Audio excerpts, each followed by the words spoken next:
এই শিরকের যে পয়েন্টগুলো, সেখানে 4 নম্বর হলো যে লা ইলাহা ইল্লাল্লাহ বললেই তো জান্নাত।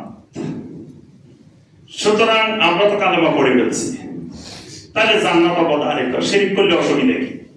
কারণ যে লা ইলাহা ইল্লাল্লাহ বলছে, মান ক্বালা লা ইলাহা ইল্লাল্লাহ দাখালাল জান্নাহ, তাহলে আমরা তো লা ইলাহা ইল্লাল্লাহ বলছি।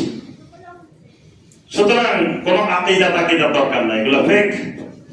আমরা সব মুসলিম, লা ইলাহা ইল্লাল্লাহ বলছি, সব মুসলমান না, তো শিরক করলে অসুবিধা কি? এটা যুগে যুগে সমস্ত মুশরিকদের এই পয়েন্ট ছিল।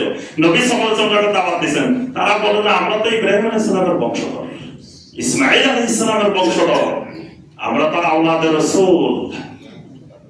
আবু জাহেল আবু লাহাবরা বলতো আমরা তো আওলাদে রাসূল, আমরা নবীর বংশ, আমরা তো মুসলিম আছি, আমরা আবার কিসের তোমার লা ইলাহা ইল্লাল্লাহ বলবো, কিসের দাওয়াত গ্রহণ করবো? আমরা কাফের হলে মুশরিক হইলে না কথা, আমরা তো কালেমা আগেই পড়ে রেখেছি। তাহলে এই ওয়াহাব ইবনে মুনাব্বিহ রাহিমাহুল্লাহকে একজন ব্যক্তি প্রশ্ন করলো, আচ্ছা বলো তো দেখি লা ইলাহা ইল্লাল্লাহ জান্নাতের চাবি না? ওয়াহাব ইবনে মুনাব্বিহ রাহিমাহুল্লাহ বললেন, লা ইলাহা ইল্লাল্লাহ জান্নাতের চাবি, তবে চাবির মধ্যে দাঁত থাকা লাগবে।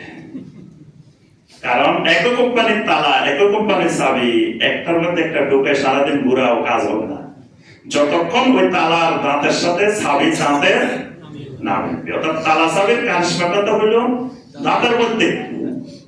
এখন তুমি এমন একটা চাবি নিয়ে গেছো যে চাবির মধ্যে দাঁতে নাই, অথবা দাঁত আছে কিন্তু সেটা জান্নাতের যে তালা, ওই তালার দাঁতের সাথে মিল নেই, তাহলে তুমি যত ঘুরেবা জান্নাতের তালা খোলার সম্ভাবনা নাই। এই জন্য লা ইলাহা ইল্লাল্লাহটা এমন লা ইলাহা ইল্লাল্লাহ হতে হবে যেটা দাঁতওয়ালা লা ইলাহা ইল্লাল্লাহ। এবং যেই দাঁত জান্নাতের ওই তালার মধ্যে আল্লাহ পাক যেই দাঁত লাগাইছেন, ওই দাঁতের ওর সাথে মিলতে হবে। তাহলে বোঝা গেল শুধু লা ইলাহা ইল্লাল্লাহ বললেই জান্নাত, শিরক করলেও জান্নাত, এই দাবিটা মিথ্যা। কয়টা পয়েন্ট গেল?